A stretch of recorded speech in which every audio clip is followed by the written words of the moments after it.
Welcome and welcome back to the channel. I'm Tequila B with TruLuv Designs, and I finally purchased Simplicity S3003. Yep, Talisha twisted my arm and I finally bought the pattern. So now this is rated as an easy to sew pattern, and it's Simplicity S3003.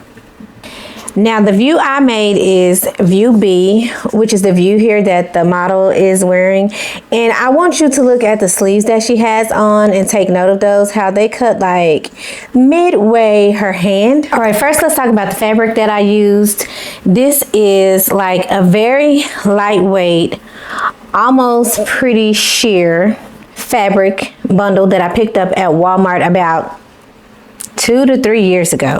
When I make this pattern again, I will use a little heavier knit. This is a stretch knit. Now, Talisha said you did not need that invisible zipper in this garment, and guess what? I omitted the zipper. I'll do an invisible zipper when I have to, but since this was stretchy enough, I didn't do it and it goes on just fine. And because I thought this fabric had a little more stretch than it does, I went ahead and I made the size 14 and it went on just fine. It fits perfectly. It's not too big, any of that. Now, the only thing, like I mentioned before, is the sleeves on the model.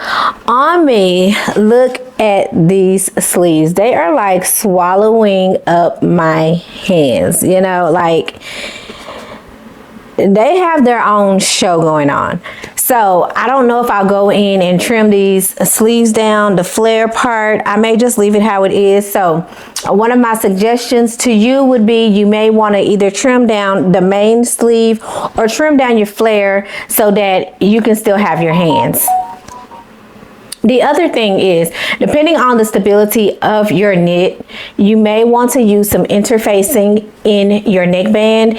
And if I use fabric like this, again, I will do that. But if it's more stable, I won't. I do prefer for my turtlenecks to have some kind of stability so that they can keep their structure. So this pattern does not call for interfacing, but if you have a very lightweight, very thin knit, you may want to use interfacing in your neckband.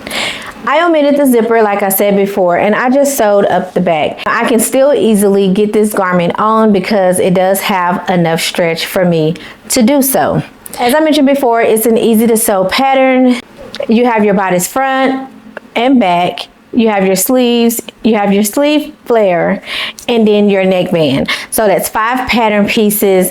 And for a beginner, I feel like that's just like the sweet spot for a pattern, about 5, no more than 7 pattern pieces. I don't even know, like, let's see. Maybe if this had like a bottom band, you'd get like 6 pieces or something like that.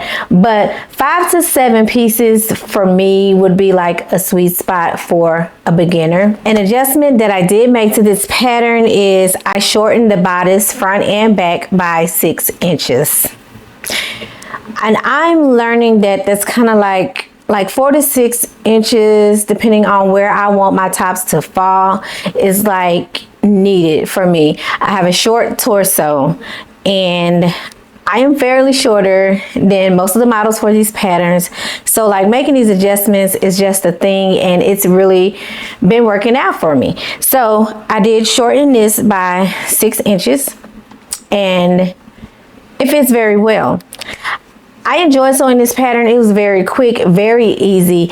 It was really a piece for me to like get my sojo back, because I was just kind of a little in the slumps, and this was the perfect pick-me-up. Not only that, but this is my submission for Martika J's Let's Sew Blue for Diabetes Challenge for 2024, as well as my submission for Aronica B. Cole's Sewing Challenge for New Pattern November. This was fairly easy and it fit into both sewing challenges, so I did not have to burden myself with trying to push out 2 garments in such a small amount of time.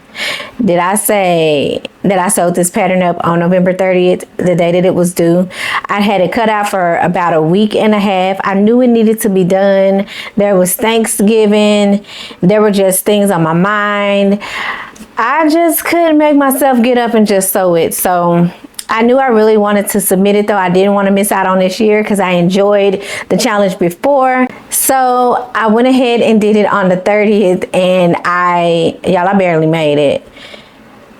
I barely made it, but I made it, okay? There's not much more to say about this pattern. It is quick, fast, easy, simple, good for a beginner, and I would recommend this pattern, and I'm definitely going to sew up another version of this pattern because it was easy. I did not use the instructions. I did read over them just to make sure that I wouldn't run into any surprises as far as how the designer of this pattern, you know, wanted it to be constructed. Or, you know, sometimes a pattern seems really simple and we think we know how to put it together, but sometimes there's something in there that will throw you off because there's a specific way or something that needs to be done for you to get the true effect or look of a pattern the way that the designer designed it. So I did read the instructions just to make sure there was nothing like that in there, but other than that, it was simple and straightforward. And if you know how to make a t-shirt, you know, making any shirt, a basic shirt, a dress, or anything is pretty much the same steps. And I just went off of memory from sewing tops and dresses in the past, and it was easy. Took me about, with cutting time, maybe 2 hours. So this is definitely a top that you can pick up in one day, sew it, and wear it out the door. So yes, I definitely recommend you pick up this pattern because it's a good one. It's really a good one, and I enjoyed it.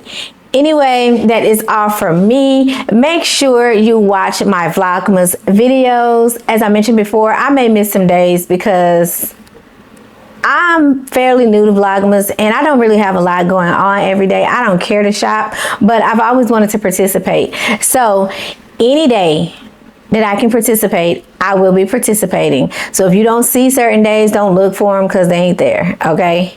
But that's been it for Simplicity S3003. Make sure you watch those Vlogmas videos and this next video here. Until next time, keep sewing.